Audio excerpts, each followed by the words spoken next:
Hello everyone, it's Rebecca from Silver Grey Foliage. I am here in the tiny tunnel at HQ and I thought I'd give you a bit of a catch up as to everything that's happened over the past couple of months.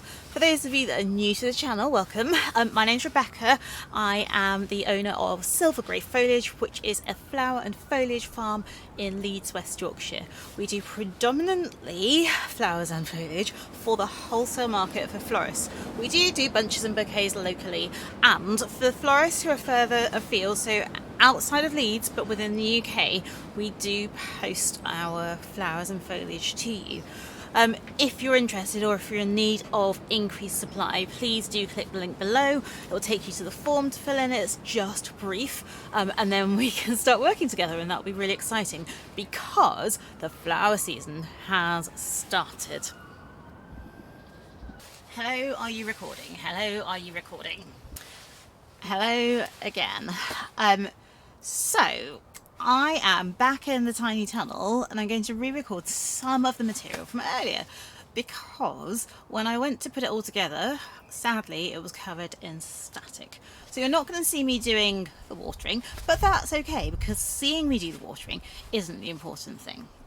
What's important is what I was talking about whilst I was doing it, which was why we water the way we water. Why am I talking to you about water today? Well, the last video that we did, I was in the tiny tunnel, so I was in here and I was watering these butterfly ranunculus. And I had a comment in response that said, that's a lot of water for ranunculus that rot easily. We'll see how they turn out. I think the person who asked the question was asking because we worry about ranunculus an awful lot, and I think it's really important that we understand the phases of growing so that we can understand what our flowers need at each stage. So I'm going to talk you through our process. So these are butterfly ranunculus, but we treat them in exactly the same way as we treat standard ranunculus. We had these corms, they were delivered to us in about July. I soaked them early September. I like to soak overnight for 12 hours, but you can soak from anywhere to 2 to 6, depending on the literature and depending on your learning. Okay, so once I had soaked them, because of the time of year, so it was September, so it was still really warm, and also because they were going here in our tiny tunnel, and there's some in one of the beds outside, and you see those later in the video. Because they were going here, I didn't pre-sprout them, so I didn't put them into perlite, I didn't put them into soil, I didn't do any of those things because I knew that we have low pest pressure and that they should sprout relatively quickly because of the time of year. So they went straight into the ground, and then I gave them a really good water, and then I ignored them essentially for a month. Now when I say ignored them, butterfly ranunculus are an expensive crop to plant, so I didn't really ignore them. I just kept doing that kind of seed check, ranunculus check thing, and breathed a sigh of massive relief when I started seeing green sprouts. But that's pretty normal for that time of year and for this type of plant and process. I then watered them once a month. So at the beginning, in the early stages, ranunculus don't need a lot of water. They need to set their roots, that's why we plant them early, and they like cold weather to do that. So the sooner you can get them in for that kind of first batch, the better, because then they really establish over winter. And that's why your crops that you overwinter will always give you more flowers than the ones that we sow in January and then in March. Okay? Anyway, so at that kind of early stage, if you water them too much, your corms will turn to mush, and they don't need it because they are literally setting roots and a few leaves, and the leaves will just sit there like all winter, and it doesn't look like they're doing much, which is really unnerving, but they are, because all of the interesting stuff is below the ground. So essentially, because I'm only watering once a month, I watered in September, October and November, and then I didn't water in December, and I didn't water for the majority of January. So the video that I did was at the end of January, give or take, and by that time it was a good kind of 8, maybe 9 weeks since I'd watered in here, but it had been cold, so I wasn't worried about that. If I had watered whilst it was cold, then in the cold weather, even though our tunnel is pretty open all the time, the ground would have frozen with the wet soil and the soggy ranunculus corms, and those would have turned to mush. But I waited, so when I watered, I had checked the weather forecast, or Anthony had probably checked it in reality, to see what was going to happen over the next few days. I knew that it was going to be above 2-3 degrees at night and during the day, so I knew that there would be enough time for the water to drain away without my corms being ruined. And in addition to that, I knew that I had really good root systems because they'd been sat there over winter just doing their thing. Right, so when I then watered at the end of January, the ground was bone dry, like super dry, and that's why I watered so much. So it's all about knowing where you're growing and knowing the growing conditions. Our ranunculus that are outside, I've only just started watering because we haven't had any rain here for like 2 weeks, and like these, they are growing, they've got good foliage and they've got flowers and they need the water. But when I was watering out in here in January, I didn't water outside because the soil was nice and moist, it was nice and cool, and so the ranunculus were fine. So the reason that I gave them really good water was twofold. One, because the soil was really dry, and two, because of the phase of growing. So at that point in early January, these ranunculus had started putting on extra leaves, and we had the beginnings of a flowering stem. So they were only short, like a couple of inches, but they had a bud on the end of them and they had stems. And so that tells me that my plants need more energy. They get their energy from photosynthesis, and to photosynthesize you need water. So that takes us then to that kind of tricky period between January and March, where we've had a real mixture here in Yorkshire. We've had kind of lovely and warm, when I say warm I mean kind of 3-4 degrees at night, even 1-2 degrees at night I would consider to be warm. Outside, I would not consider that to be warm in the house, but outside that is absolutely fine. And then we've also had lots of really cold nights, kind of at the back end, the early end of February, where it was below freezing at night. And so we have had to really watch carefully, keep an eye on our soil, and water intermittently because plants need the water to grow. But you're right, I don't want to soak them when the ground is going to freeze.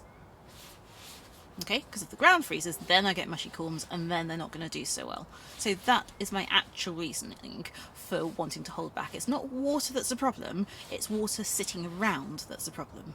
So I know that this is really free draining, I know that this gets really dry, and we're in a covered space. So because we're in a covered space, we know that there's no external water, and there's a hedge on my left, your right, so I know that extra water is taken by that hedge. So this is a dry polytunnel, and it's dry in spring, it's even more dry in summer.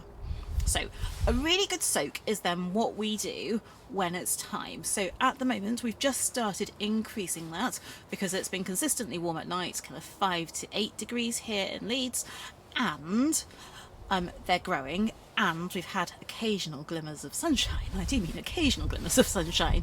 And I want these guys to flower, so they need feeding to get good buds on them, and to make sure they get all the things that they need, nutrition, and they need water. So at the moment we're watering about once a week, and that will need to go up because it's a dry tunnel. Now if you're on clay, then you may not need to water your tunnel so often, because even though it's covered, it will obviously hold the water better.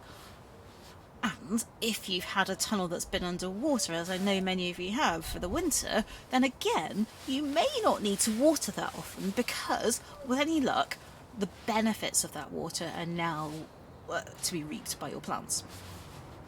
That's obviously with any luck. I don't have any guarantees on that. The key thing is about knowing about your growing conditions. So I know that these in here will flower maybe a week, as in be ready for cutting, a week to 2 weeks ahead of the ones that are outside. And I know that the first set of stems outside will be shorter, but not by a huge amount. I also know that the ones outside will go on flowering well for much longer because they're not in this tunnel. Okay, so that's what I know about here, and I can also tell you that compared to our field, which is high and exposed and windy, it's warm down here in Headingley. Again, this is a relative term in terms of warmth, but it is warm here, so everything here, if we plant it, flowers before everything up at the field. Guaranteed. Every single time. Because of the difference in climates. So we're more sheltered, we're in an urban area, there's houses, it's generally warmer, there's lots of fences, so there's lots of wind protection, and there are very few trees here at the back, which means that there's very limited shade, so it's warm. Okay? I think that's the two things I really want to hammer home. One, that knowing your conditions changes how you water and your soil. It seems obvious, but that's relevant to precious ranunculus as much as it is to everything else. The second thing is about knowing your conditions so that you can make the most of them. So I can extend my season, not because we've got a massive tunnel, because we don't. This is a tiny tunnel with 2 beds in it. I mean, I pack a lot into it, but it's still a small tunnel. But because I plant here, and then I plant outside in the garden, and then I plant at the field, even though they've been planted at the same time, I've got a succession of flowers. Okay, so that's about knowing your spaces, knowing where the shelter is, knowing where the sun is, knowing where the water is, and then using that information to get on and grow. Now, I highly recommend that you record that information. The Flower Farmers Planner for 2024 is sold out, but there is another planner coming that will be sooner than the 2025 edition that will allow you to take similar records, in fact the same records, just in a slightly different manner. So do hold on, do follow us on Instagram, and I'm sure I'll talk about it on here. Okay. The final thing that I wanted to say is about why we water once a week. So when I water once a week, I absolutely soak the ground. So I water for a good half hour to 40 minutes in here. We do use mains water to water in here. We do have tons of water butts, but it just takes too long to do that in here. So outside, we use watering cans and the water butts. We use those for the roses and the outdoor beds. But the tunnel we do with mains water. We also do the greenhouse with mains water for the same reason. It's just too much like hard work and it's not efficient. Equally, we have loads of water butts, but we're in an urban environment. We don't have those massive containers because we don't have space for them. So there is a limit to how far our water butts will go, depending obviously on how long it rains for, but that's a matter that is not in my hands.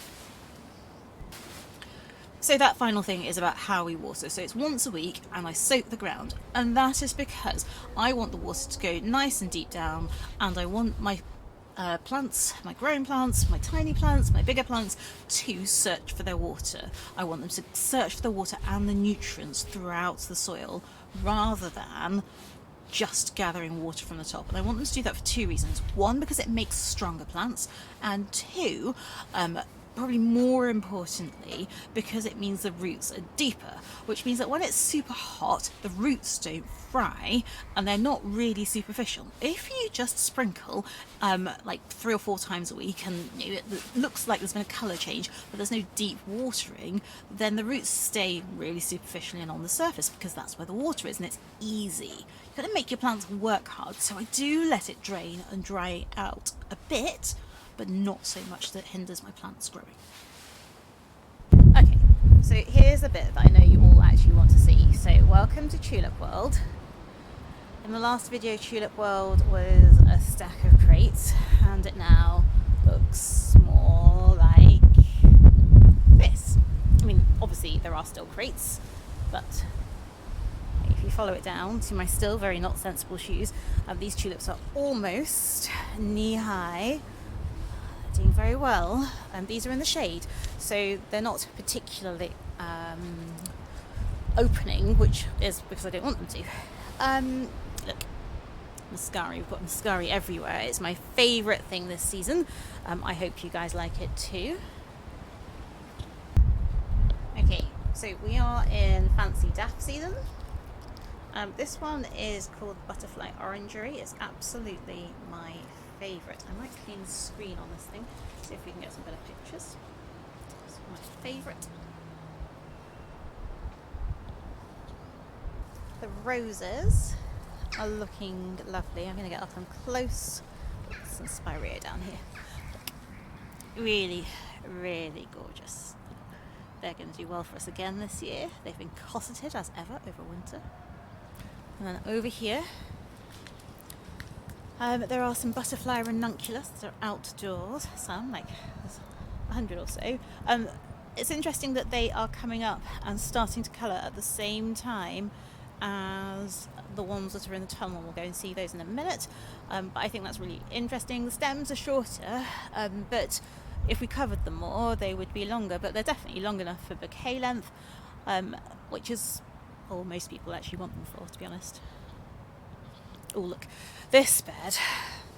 If you watched the last video, you will have seen that this bed was full of eucalyptus and we had emptied it. It now has perennial scabious in it, and a small layer went in this morning as well, interplanted, because I think those will do all right together. And then at the other end, we've got some ranunculus that I found sprouting away, and I think I put poppies in with those. Okay, so if you were wondering if you heard me correctly, the answer is yes. I did just say, I'm just going to move you in slightly, it's very windy. I did just say that the bed was full of eucalyptus, so we had 3 big eucalyptus plants in there and we've taken them out. Why? Because there's such an investment of time, water and energy and love, and they were our first eucalyptus, so there were 3 in each of those beds, and one by one they've come out. And that's because we have hundreds of them up at the field, number 1. We have more coming to go into the field, number 2. And most importantly of all, the space can now be better used. So when we started, eucalyptus was our first love. It's the first thing that we grew, and that's the reason that we dug up our garden. I mean, it's madness. Anyway, but now the eucalyptus that we have at the field is much more profitable than the eucalyptus that we have here at home. The other thing that's really important to bear in mind is pockets. I don't really mean pockets. The fancy term is probably permaculture. So permaculture is where you do the best things in the best part of the land that will suit whichever crop that is. That's a real simplification of it, but from a flower farmer's perspective, along with keeping stuff on the land, reusing, regenerating, and so on and so forth, that's the essence of it, making sure that you understand your land so that you can get the best out of it. Now, if you're a farmer of livestock, then you'll do that by watching where your animals go. So where the sheep go for protection, where they are first thing in the morning, where they are in the evening, where they like to sleep, and so on and so forth. I'm not a farmer, and thankfully, for the majority of the time, there are no other animals in our field other than deer and rabbits and whatever else. Anyway, the important thing is looking at your land then to see what the weather's like at different times of the year. Now, I know that here at HQ we are more protected because we're lower down. It's an urban area, so there are houses and fences that protect things from the wind and from the flowers. And I also know that that part of the garden where the roses are and where I've put the perennial scabious catches the sun for the majority of the day.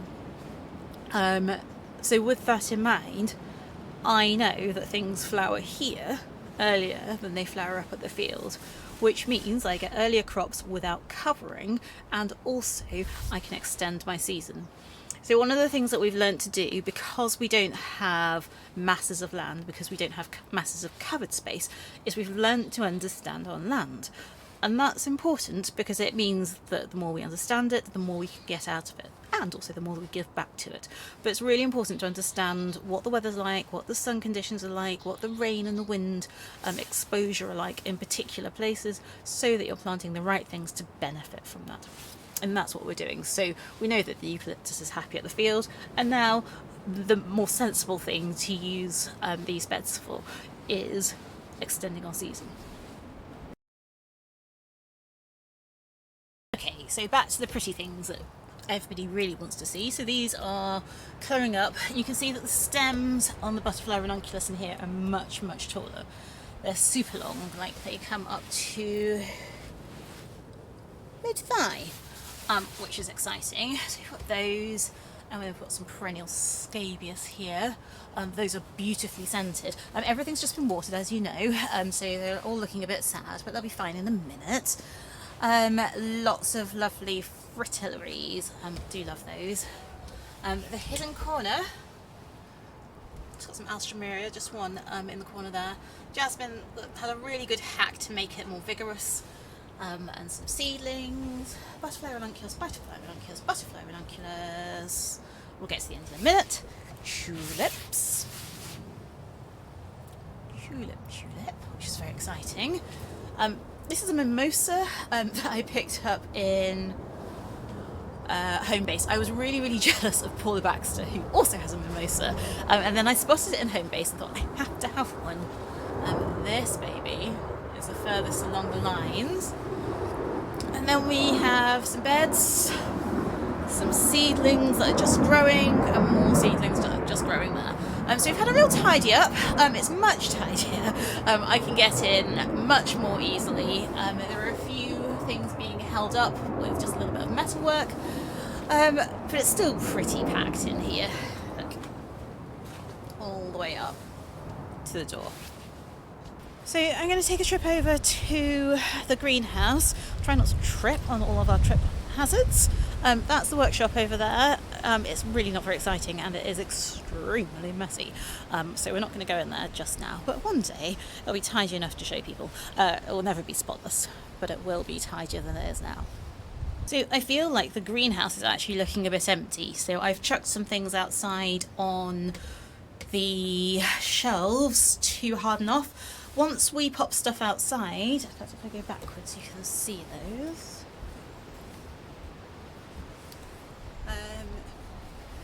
So these are the shelves that we've got outside. Once those shelves are outside and the plants are outside on them, unless the weather is utterly hideous, so unless we get not even snow or frost, like -5 and 10s again, which we shouldn't do at this time of the year, they are going to stay out there. Once they're out, and then they go in the field. So we started planting up at the field this week. So just heading into the greenhouse, essentially there's lots of little green things everywhere. Lots of little green things everywhere.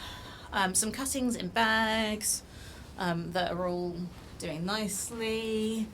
It's just lots of little green things. I've made some spaces, and that's because there are seedlings that are desperate to be pricked out in the workshop. So essentially lots of green things and some gaps that will be filled on later on today. So that's me for today. It is last week, or going into the last week of March in 2024. My name's Rebecca. I'm a flower farmer and florist at Silver Grey Foliage. We are in Leeds, West Yorkshire. Thank you so much for watching and listening. I'd love to see your comments at the bottom. I'd love to hear your thoughts on what we're doing. If you fancy buying us a coffee, I'd be really grateful. I'm always under-caffeinated, and we're going into the school holidays, so caffeine's really welcome, please. And yeah, if you're a grower, check out Mulch. Mulch is available on all podcast providers, which is very exciting and slightly strange. Go and look for it. Lots of interesting topics about the practice of flower farming. That's me for today. Thank you very much. Bye.